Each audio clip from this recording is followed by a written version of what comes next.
Olá, queridos alunos, queridas alunas, eu sou a professora Camila Marques, professora doutora em Direito, advogada civilista e hoje gravo esse vídeo especialmente para os meus alunos das turmas de Direito das Famílias.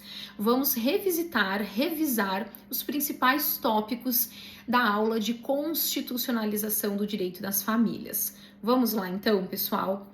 Olha só.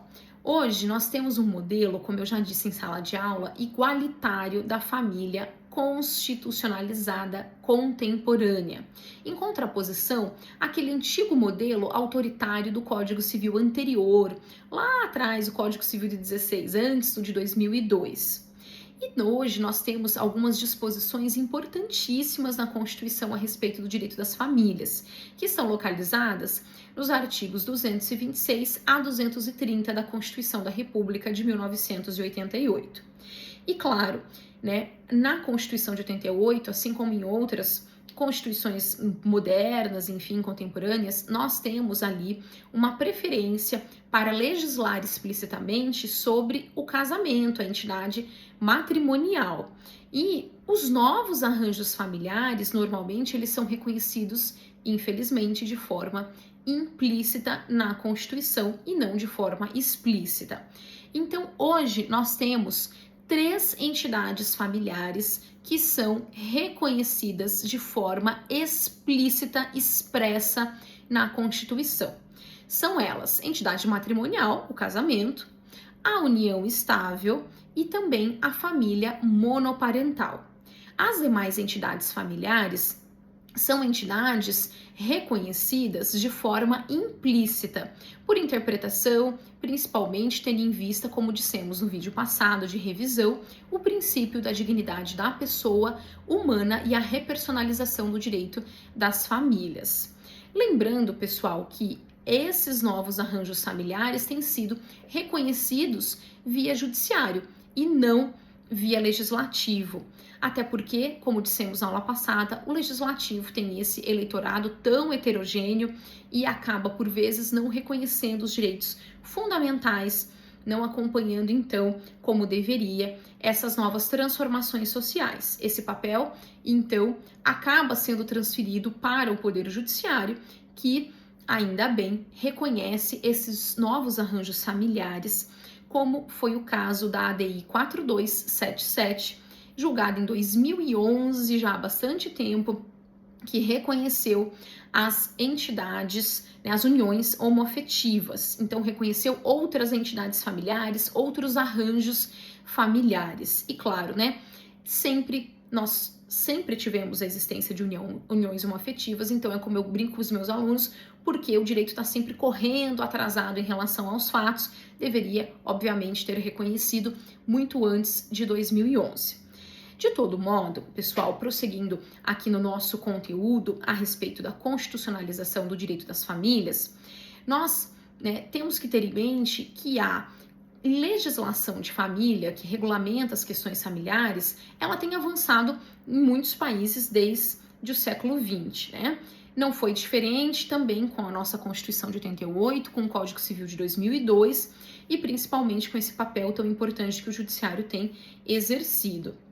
E aí, revisitamos nesse contexto algumas questões históricas, principalmente da transição do Estado liberal para o Estado social, trazidas pelo professor que nós escolhemos como professor base dessa disciplina, que é o professor Paulo Lobo, a obra básica de referência dessa disciplina, que é a obra do professor Paulo Lobo. Ele nos diz o seguinte: a família, nas grandes codificações liberais burguesas, permaneceu no obscurantismo pré-iluminista, não se lhe aplicando os princípios da liberdade ou da igualdade proclamados nas primeiras constituições jurídico-positivas, porque estava à margem dos interesses patrimonializantes que passaram a determinar as relações civis.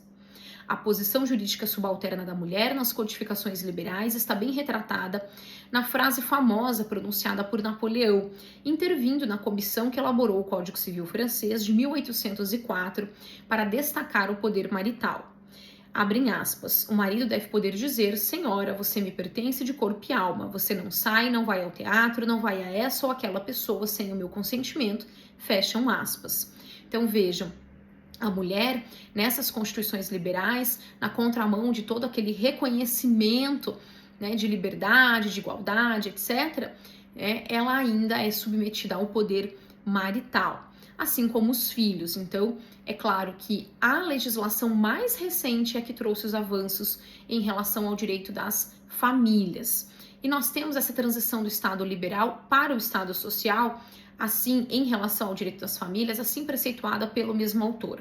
As constituições brasileiras reproduzem as fases históricas que o país viveu em relação à família, no trânsito do Estado liberal para o Estado social. As constituições de 1824 e 1891 são marcadamente liberais e individualistas, não tutelando as relações familiares. Na Constituição de 1891, há um único dispositivo, artigo 72, parágrafo 4º, com o seguinte enunciado, abrem aspas, a República só reconhece o casamento civil, cuja celebração será gratuita, fecham aspas.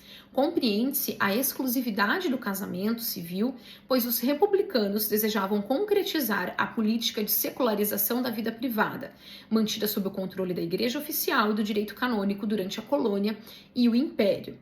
Então vejam, aqui nesse processo de secularização, então nós tivemos a ausência de reconhecimento do casamento religioso e aí tivemos então esse reconhecimento do casamento civil. Depois nós falaremos na aula de casamento mais sobre isso, de hoje em dia como é que isso funciona. Claro que teve esse processo de secularização, forte na República, de separação entre Estado e Igreja. Nessa época não se passou-se por um momento ali até não se reconhecer o casamento religioso. Hoje é um pouco diferente, esse casamento religioso pode sim ter efeito, esse reconhecimento no civil, mas a gente vai ver isso na aula de casamento. Continuando nas lições do professor Paulo Lobo, ele nos diz, em contrapartida, as constituições do Estado Social Brasileiro de 1934 a 1988, democrático, destinaram à família normas explícitas. A Constituição Democrática de 34 dedica todo um capítulo à família, aparecendo pela primeira vez a referência expressa à proteção especial do Estado, que será repetida nas constituições subsequentes. Na Constituição Autocrática de 1937, a educação surge como dever dos pais. Os filhos naturais são equiparados aos legítimos e o Estado assume a tutela das crianças em caso de abandono pelos pais. A Constituição Democrática de 46 estimula a prole numerosa e assegura assistência à maternidade, à infância e à adolescência. Ou seja, a gente tem uma transição então do Estado liberal para o Estado social com reflexos e uma família mais protegida nesse Estado social. E, por fim, o autor nos diz, o Estado social consolidado no século XX caracterizou-se pela intervenção nas relações privadas e no controle dos poderes econômicos, tendo por fito a proteção dos mais fracos. Sua nota dominante é a solidariedade social, ou a promoção da justiça social. O intervencionismo também alcança a família com o intuito de redução dos poderes domésticos, notadamente do poder marital e do poder paterno, da inclusão e equalização de seus membros e na compreensão de seu espaço para a promoção da dignidade humana. Então, pessoal, hoje, na Constituição de 1988, nós temos essa disposição no sentido de que a família é a base da sociedade. E existe uma limitação, claro, do Estado na intervenção de assuntos familiares. Tanto é que o nosso autor base nos diz, a família não pode ser impunemente violada pelo Estado, porque seria atingida a base da sociedade a que serve o próprio Estado, fecham aspas. E a Constituição de 88, ela expande a proteção à família. E alguns aspectos aqui merecem destaque. A proteção do Estado alcança qualquer entidade familiar sem restrições, mas não é uma intervenção do Estado na família que está no âmbito da sociedade. É uma proteção da família, diferente, proteção dos filhos, proteção dos mais vulneráveis, enfim, é uma proteção, o que é diferente. Em segundo lugar, a família, entendida como entidade, assume claramente a posição de sujeito de direitos e deveres jurídicos. Então, a família tem essa posição de sujeito de direitos e deveres jurídicos.